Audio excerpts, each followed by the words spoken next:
Virtual reality is one of the most underrated forms of media. However, the reason VR hasn't taken off is due to many leading companies like Meta doing some pretty stupid business practices and advertisements, portraying the metaverse as some corporate dystopia to please investors, when it's actually the complete opposite. Can you say, I'm gonna commit tax fraud? I'm gonna commit tax fraud. This leads to many VR games going unappreciated, with one of these games being virtual reality. Now, the reason I chose to talk about this game is the whole point of the game is making fun of the whole metaverse dystopia idea as you peel back the layers to the simulation you're in. But before I get ahead of myself, we should probably move back to the beginning of the game. Virtual reality opens with us logging on to a VR app called Activitude, as we are introduced to Chaz, a robot, as he welcomes us to a new job at Activitude and gives us a tutorial on how to play the game, as well as what we do at the job. Essentially, we will be visiting a variety of virtual reality simulations, all owned by a different robot, as we have to do tasks and jobs for them. So yeah, we're essentially serving our AI overlords. Now, Chaz does seem pretty friendly with how he guides us through the tutorial, but he's basically a satire on company CEOs and how they try to be relatable, because as we start to fail our jobs, he slowly gets more and more angry or manipulative, showing he's only being nice to make us do a job. Speaking of jobs, all the AIs that we're serving are pretty weird, from this piece of butter that makes us plaster toast onto him, sexually, or this pinwheel who makes us water his plants, also sexually, or this boat that you get the idea. However, the entire time we know something is wrong, as during the tutorial a group called the Human Union hacks in, telling us to wait for their signal and that Chaz is not what he seems. Or the time during Butter's job when you're plastering toast on him, you accidentally go behind the scenes and essentially go to the back rooms. Now this is the first whoa moment of the game, as before this point you've been in pretty simplistic rooms, but now you're in this massive room with lots of detail and lots of things to analyse, and all you can really do is just look at it and say, whoa. Eventually we are told by the Human Union to go deep inside the simulation and find a place called the Archive, where important people in Activitude's histories like previous CEOs and whatnot are trapped inside time loops. Yeah, it's complicated. Eventually, after exploring around the simulation for a bit, we find our way to the Stamper. Now this is a giant machine that can take us to a variety of different virtual realities, and this is essentially the meat of the game, exploring all these abandoned virtual realities to try and find a way forward. All of these abandoned virtual realities give off that feeling of loneliness, that fear of the unknown, or as most people know them, liminal spaces. Despite how annoying those AIs were, at least they kept you company, but now you're left on your own with no instructions, and you have to find your own way. Now many people hate this because they want instructions, they want to know where to go, and they don't want to just be left to figure stuff out.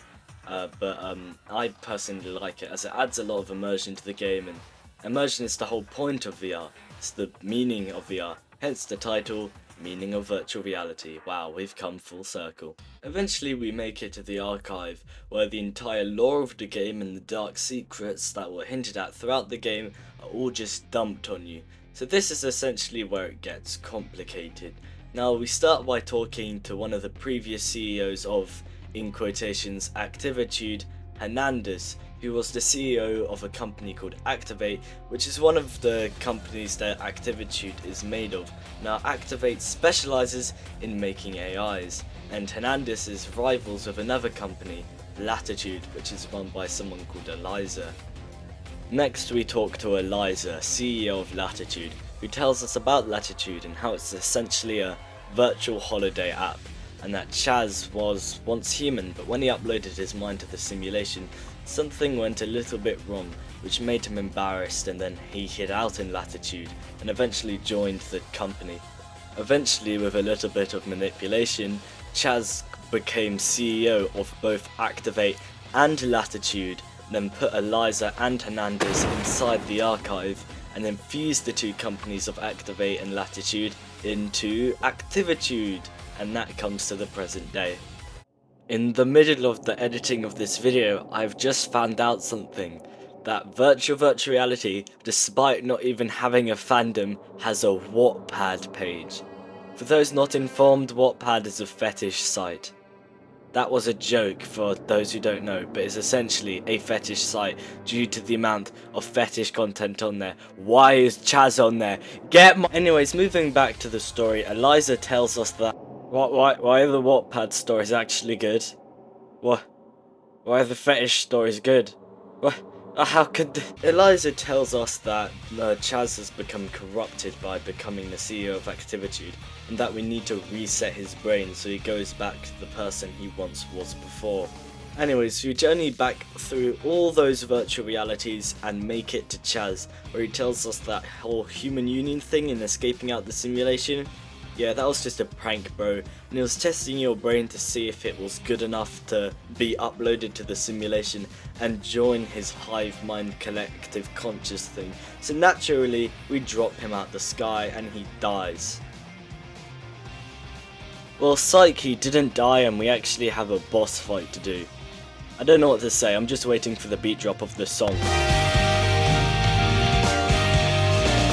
Anyways, as you can tell, I went a bit off script, and I don't really know what to talk about now since the game has multiple endings depending on your actions. So of course I'm gonna recommend to get the game for yourself, as there's a lot of things I've intentionally left out which aren't important, but are still really cool. The game also has a sequel where you're piloting a mech doing mech things, which I'm not going to talk about simply so you'll play it yourself. There is one important thing that I haven't talked about: the developers. Tenderclaws are currently working on the official Stranger Things VR game. However, virtual reality isn't the only extremely deep game that I love that they've created. In fact, it comes nothing close to virtual reality's spiritual successor, The Under Presents, which we'll be talking about in part 2 because this is a part 1, so please subscribe to that. My goal is to overtake my previous channel's subscriber count of 10k because all of those subscribers were completely undeserved, and I also want to overtake all those low effort gorilla tag content creators because every 10 seconds they're just posting Ali level clickbait gorilla tag videos. It's very annoying. Anyways, yeah, bye bye.